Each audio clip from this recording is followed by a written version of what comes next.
வணக்கம், welcome to Soumi cookery. இன்றைக்கி நம்ம சூப்பரான எக் மசாலா நூடுல்ஸ் எப்படி செய்கிறதுன்னு பார்க்கலாங்க. தேவையான பொருட்கள் நூடுல்ஸ். நான் இன்றைக்கி வெஜ் ஆட்டா நூடுல்ஸ் எடுத்துருக்கேங்க. நீங்கள் எந்த வகையான நூடுல்ஸ் வேணால் எடுத்துக்கலாம். இது மாதிரி சின்ன சின்ன பீசஸாக கட் பண்ணி எடுத்து வச்சுருக்கேங்க. ஒரு முட்டையை உடச்சி நம்ம தனியாக எடுத்து வச்சுக்கலாம். ஒரு மீடியம் சைஸ் வெங்காயத்தை தோல் நீக்கிட்டு நல்ல தண்ணியில் அலசிட்டு சின்ன சின்னதாக கட் பண்ணி எடுத்து வச்சுருக்கேங்க. ஒரு மீடியம் சைஸ் தக்காளி நறுக்கியது, கொத்தமல்லி இலைகள் நறுக்கியது, ஒரு பச்சை மிளகாய் சின்ன சின்னதாக கட் பண்ணி எடுத்து வச்சுருக்கேங்க.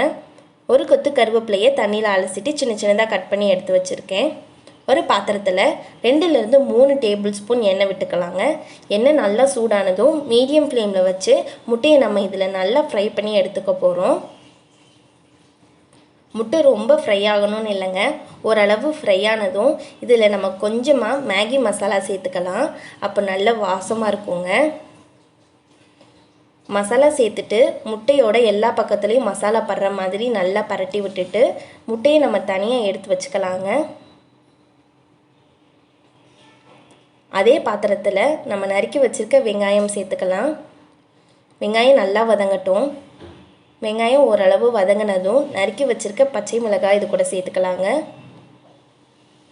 வெங்காயம் நல்லா சுருள வதங்குற வரையும் வதக்கிட்டு நறுக்கி வச்சுருக்க தக்காளிகளை இது கூட சேர்த்துக்கலாம்.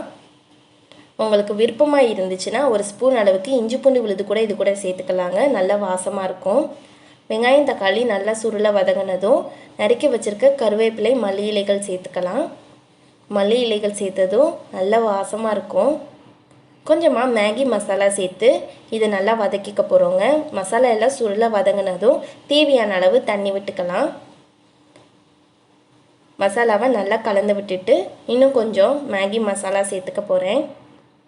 இப்போது மசாலா எல்லாம் நல்லா கொதி வர ஆரம்பித்ததும் நம்ம கட் பண்ணி எடுத்து வச்சுருக்க நூடுல்ஸை இது கூட சேர்த்துக்கலாம். நூடுல்ஸ் எல்லாம் நல்லா வேகட்டுங்க. தண்ணியெல்லாம் உறிஞ்சி நூடுல்ஸ் நல்லா ட்ரை ஆனதும் நம்ம ஃப்ரை பண்ணி எடுத்து வச்சுருக்க முட்டையை இது கூட சேர்த்துக்கலாம்.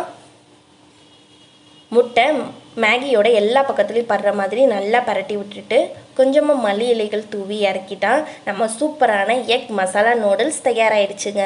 உங்களுக்கு என்னோடய வீடியோஸ் பிடிச்சிருந்துச்சுன்னா லைக் பண்ணுங்கள், ஷேர் பண்ணுங்கள், கமெண்ட் பண்ணுங்கள். மறக்காமல் சௌமி குக்கரி சேனலை சப்ஸ்கிரைப் பண்ணுங்கள். தேங்க்ஸ் ஃபார் வாட்சிங்.